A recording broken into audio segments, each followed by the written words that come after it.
know, the people of Guam elected me because they expected me to do three very specific things that we said we were going to do.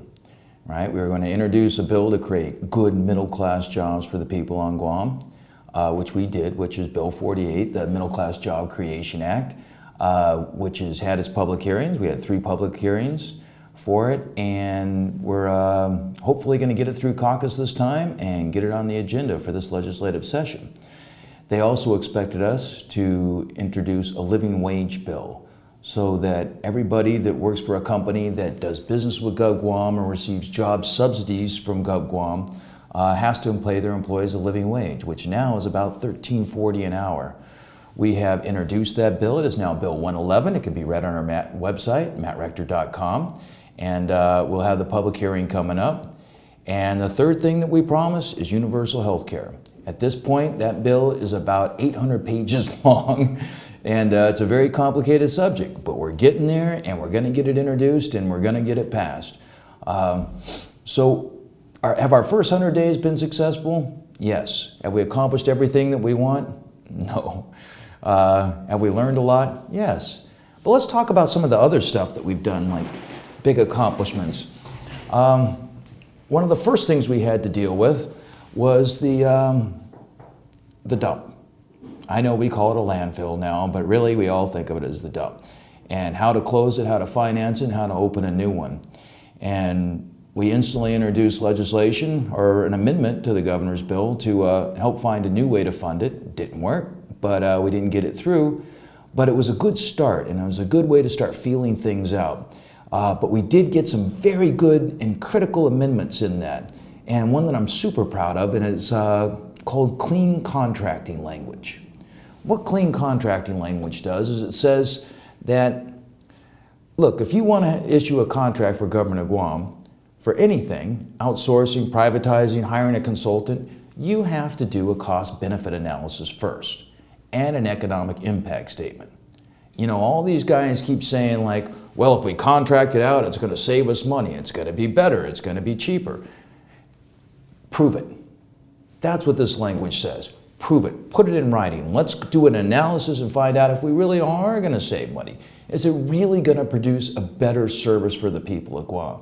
Because when we look at most of these contracts, A, it doesn't produce a better service, and B, it costs the people of Guam a ton more than it did when we had public employees doing the job.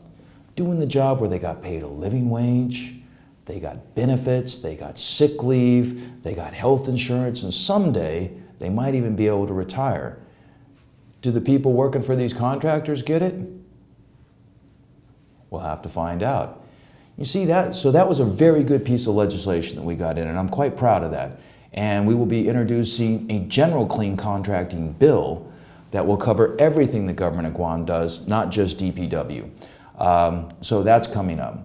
You know, something else that we've accomplished in our first 100 days is we've worked on establishing a good labor board for the public sector of Guam, which is the Civil Service Commission. It was previously gutted, ripped apart, and disemboweled without a public hearing. And this has led to no good for anyone. It has led to lawlessness, people breaking rules, breaking laws, doing whatever they want, not for the benefit of the people of Guam, but actually the opposite. There's a reason we have rules, there's a reason we have regulations, there's a reason we have contracts, so that everybody's operating on the same page. And the Civil Service Commission is a fair and just tribunal that gets to rule on these things, make interpretations, and make sure that everybody's following the rules. Not just employees, but management. And that's something important. So we've spent a lot of time on 2 bills. We had committee hearings, and we got a lot of really good input from a lot of really smart people. And I'm really excited about the Labor Committee because we all worked really hard on this, and we all had good ideas and good input. And it's really going to be a great bill that's going to go on the floor this session. And I can't tell you how excited I am about it. It's going to make a world of difference, and we're going to start seeing the quality of public employment go up, the quality of public services go up. We're going to see people happier at work. We're going to see less stress. We're going to see people following the rules. When folks follow the rules, good things happen. When there are no rules and are no laws, we have anarchy, and that just doesn't work. So we're quite excited about this, and I think it's going to make a world of difference for everybody.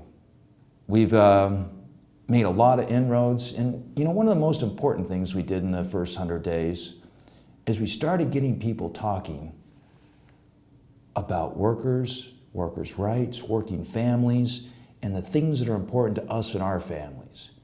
We now have a voice in public.